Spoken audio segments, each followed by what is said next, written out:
Hello दोस्तों, तो जैसा मैंने कहा था कि पॉलिटी का पहला लेक्चर मैं लूँगा आज के दिन। तो मैं पहला लेक्चर लेके आ गया हूँ जो हमारा संविधान का निर्माण रहने वाला है। यहाँ पर मैं पूरा आपको डिटेल में बताऊँगा और ये हर एग्ज़ाम के लिए इनफ रहेगा आपका, चाहे वो CGL हो या UPSI हो, कोई सा भी एग्ज़ाम हो वहाँ आपके लिए ये इनफ रहेगा। अब स्टार्ट करने से पहले दोस्तों मैं आपसे एक चीज़ पूछ लेता हूँ कि आपको इस तरह से पढ़ना है बुक के थ्रू या फिर आपको PDF के फॉर्मेट में पढ़ना है। जैसे इस PDF को भी मैं बना लिया है, इस बुक से मैंने ये PDF, तो वहाँ से आपको इस PDF के जरिए मैं लैपटॉप से पढ़ा सकता हूँ। तो आप मुझे कमेंट करके बता देना कि कौन सा आपके लिए ज़्यादा अच्छा रहेगा।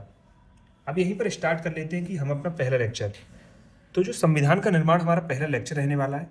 अब इस लेक्चर में आपको देखेंगे कि जो हमारा संविधान है, वो जो संविधान सबसे पहले बना था वो संयुक्त राज्य अमेरिका में बना था 1787 में। यहाँ पर आप देखेंगे 1787 में पहली बार संविधान बना था अमेरिका में। तो अमेरिका से शुरुआत हुई थी हमारी संविधान बनाने की। उसके बाद जो यहाँ पर संविधान संयुक्त राज्य अमेरिका की स्वतंत्रता जो हुई थी वो 4 जुलाई 1776 में हुई थी। इस तारीख को अमेरिका स्वतंत्र हुआ था। उसके बाद संविधान हमारा बना था 1787 में अमेरिका में। अब उसके बाद यहाँ पर बताते हैं लोकतांत्रिक सरकार क्या होती है। तो लोकतांत्रिक सरकार वह सरकार होती है जो लोगों के द्वारा बनाई जाती है, जिसमें निर्वाचित प्रतिनिधियों के माध्यम से, जैसे आप हमें देखेंगे यूपी में या फिर इंडिया में हम निर्वाचित करते हैं, जिसे हम वोट देते हैं, वो सरकार में आता है, तो उसे ही लोकतांत्रिक सरकार कहते हैं। अब सरकार के और भी 3 रूप होते हैं, 3-4 रूप होते हैं। जैसे साम्यवादी सरकार, उत्पादन का स्रोत या साधनों सरकार द्वारा नियंत्रित, जैसे चीन। अल्पतंत्र सरकार क्या होती है? कुछ लोगों द्वारा शासित सरकार, जैसे चीन हो गया, रूस हो गया हमारा। राजशाही सरकार क्या होती है? जो एक व्यक्ति विशेष रूप से राज्य या सम्राट द्वारा संचालित सरकार, जैसे सऊदी अरब या UK की सरकार है। सर्वसत्तावादी सरकार क्या होती है? जो शासक है उसका नागरिकों के जीवन पर पूर्णतः नियंत्रण होता है, जैसे उत्तर कोरिया। उत्तर कोरिया में आपने सुना भी होगा कि वो जो जिसे चाहे उसे मार देते हैं, जिसे चाहे वो नियम बना देते हैं। अब स्टार्ट होती है संविधान सभा की। तो संविधान सभा में हमारी स्टार्टिंग होती है 1928 से। 1928 को जो मोतीलाल नेहरू हैं, उन्होंने पहली बार नेहरू रिपोर्ट को पेश किया था। ये काफ़ी इंपॉर्टेंट, कई बार क्वेश्चंस आता रहता है ये कि जो नेहरू रिपोर्ट है वो किसने लेके आए थे? वो मोतीलाल नेहरू लेके आए थे 1928 में। उसके बाद 1934 में MN रॉय ने संविधान सभा का विचार प्रस्तावित किया था। उसके बाद 1935 में जो इंडियन नेशनल कांग्रेस है, भारतीय राष्ट्रीय कांग्रेस, आधिकारिक तौर पर एक संवैधानिक सभा की मांग की थी।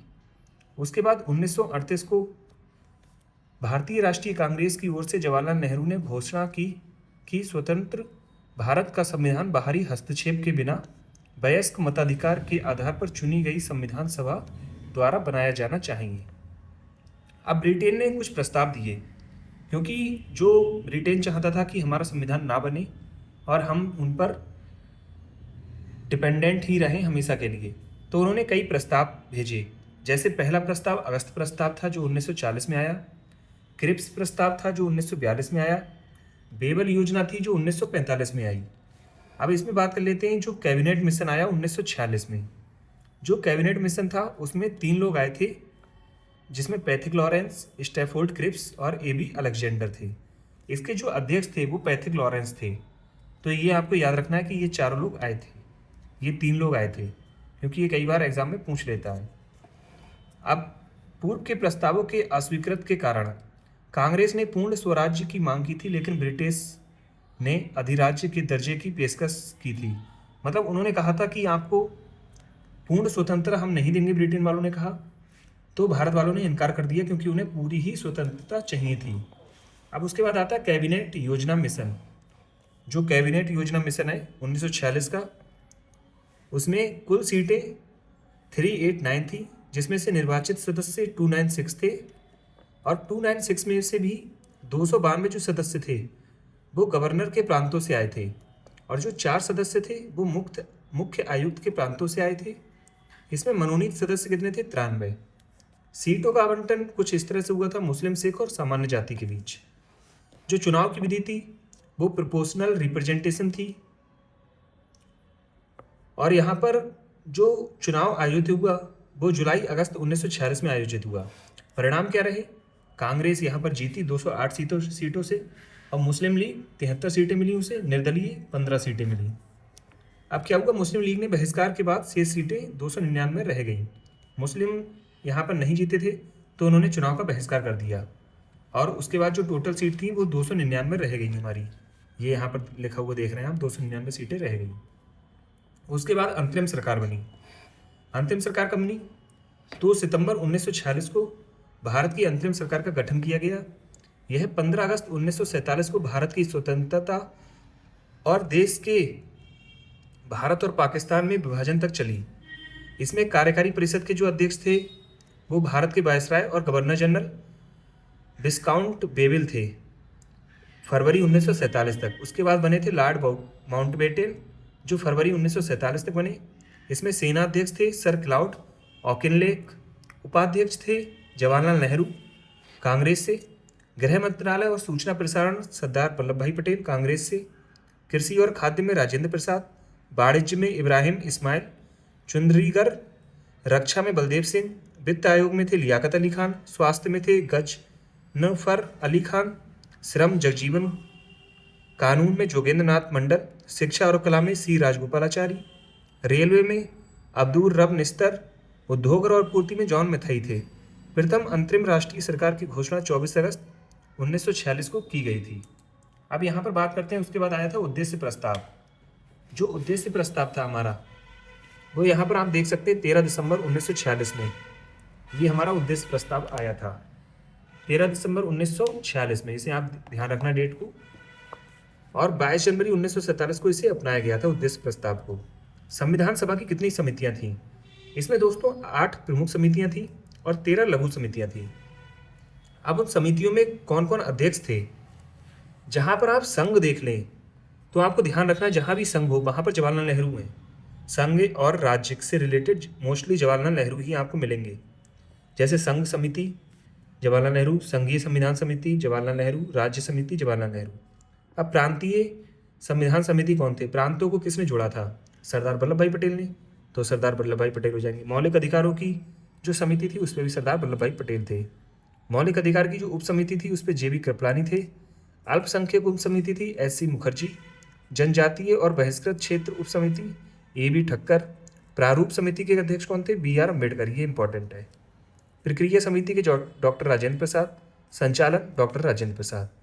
अब जो संविधान की लघु समितियां थी, यहाँ पर आपको दिख रहा होगा संविधान की लघु समितियां, तो ये इतनी इंपॉर्टेंट नहीं है, फिर भी आप एक बार नज़र डाल लेना। ये मैं आपको बता नहीं रहा हूँ क्योंकि टाइम ज़्यादा लग जाएगा वरना लेक्चर में। इन पर आप एक बार नज़र डाल लेना, ठीक है। यहाँ तक ये जो हमारी रहने वाली हैं वो यहाँ पर संविधान की लघु समितियाँ हैं, उन्हें भी आप याद कर लेना। प्रारूप समिति में कौन कौन था?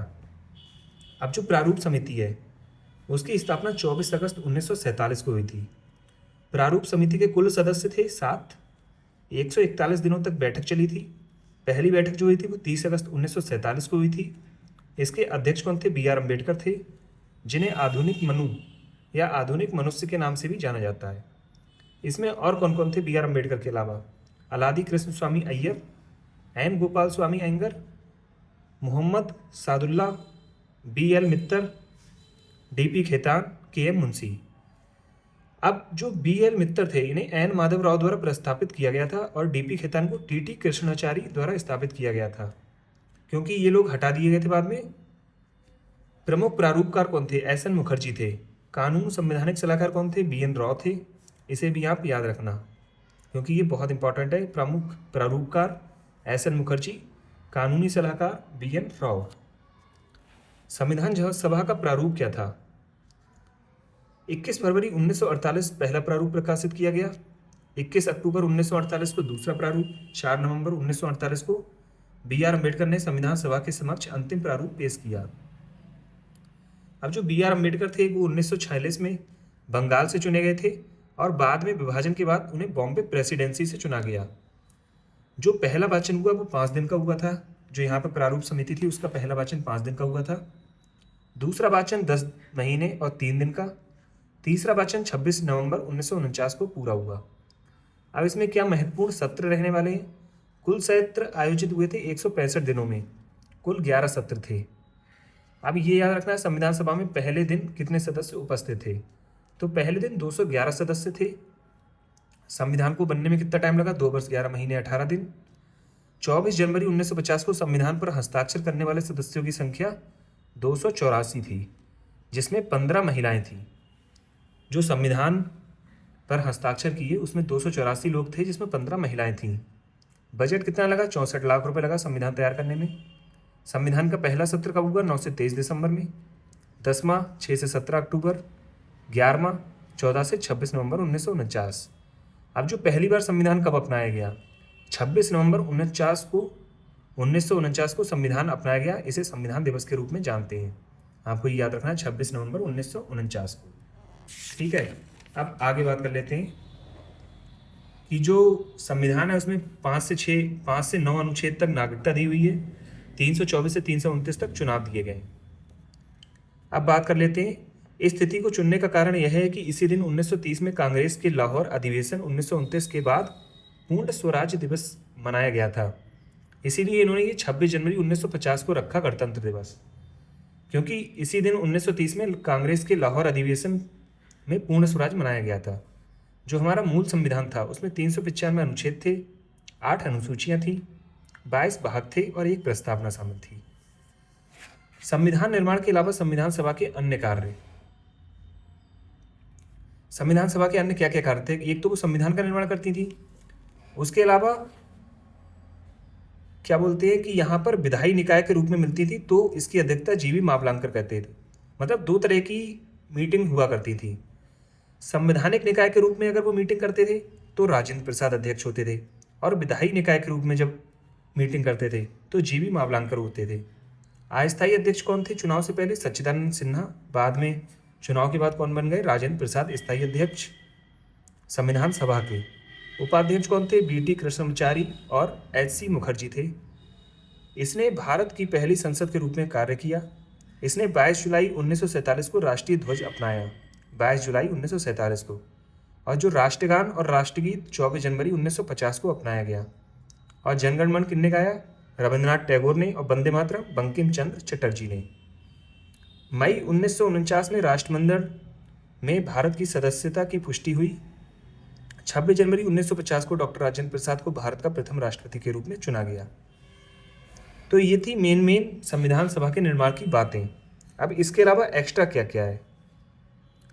सर्वपल्ली राधाकृष्णन 15 अगस्त 1947 की मध्यरात्रि को जवाहरलाल नेहरू के बाद संसद को संबोधित करने वाले वक्ताओं में से एक थे। सोशलिस्ट पार्टी ने संविधान सभा की भंग करने और वयस्क मताधिकार द्वारा इसे पुनः निर्वाचन की मांग की थी। BR अम्बेडकर ने कहा था 26 जनवरी 1950 को हम विरोधाभासों के जीवन में प्रवेश करने जा रहे हैं। राजनीति में हमारे पास समानता होगी और सामाजिक एवं आर्थिक जीवन में हमारे पास असमानता होगी। तो इस तरह से लोगों ने अपने कमेंट करे थे। इसके बाद संविधान सुलेखनकर्ता कौन है? अंग्रेजी में किसने किया था? लिखा था संविधान को प्रेम बिहारी नारायण रायजादा ने, और हिंदी में लिखा था बसंत कुमार वैद्य ने। और संविधान को सजाया किसने था? नंदलाल बोस और व्यवहार राम मनोहर सिन्हा ने। संविधान सभा के सचिव कौन थे? HB anger. ये सबसे बड़ा संविधान है हमारा, और इसकी जो मूल भाषा है वो अंग्रेजी है, और इसे हाथी के समान माना जाता है। अब जो कुछ महिलाएं थी संविधान सभा में महत्वपूर्ण, राजकुमारी अमृत कौर स्वास्थ्य मंत्री थी, सुचेता कृपलानी पहली महिला मुख्यमंत्री थी, सरोजनी नायडू पहली राज्यपाल थी। तो ये हमारे कुछ मेन थे। अब दोस्तों आप वीडियो बताना कि आपको किताब से पढ़ना है या फिर आपको जो मैंने टैबलेट में आपको नोट्स दिखाए थे उससे पढ़ना है। एक बार मैं फिर से दिखा देता हूँ, क्योंकि कई लोग स्किप कर देते हैं स्टार्टिंग में। तो आपको कहीं इससे पढ़ना है तो आप बता दें, मैं इससे पढ़ा दूंगा आपको। कंटेंट सेम रहने वाला है। और आप चैनल को सब्सक्राइब कर देना और मुझे बता देना आपको क्या क्या चीज़ों की रिक्वायरमेंट है, वो भी मैं आपकी पूरी कर दूंगा। वीडियो को लाइक कर देना और दोस्तों को शेयर कर देना, क्योंकि बहुत ही ज़्यादा मेहनत लगती है इसे बनाने में। मिलते हैं अगली वीडियो में, तब तक के लिए थैंक यू।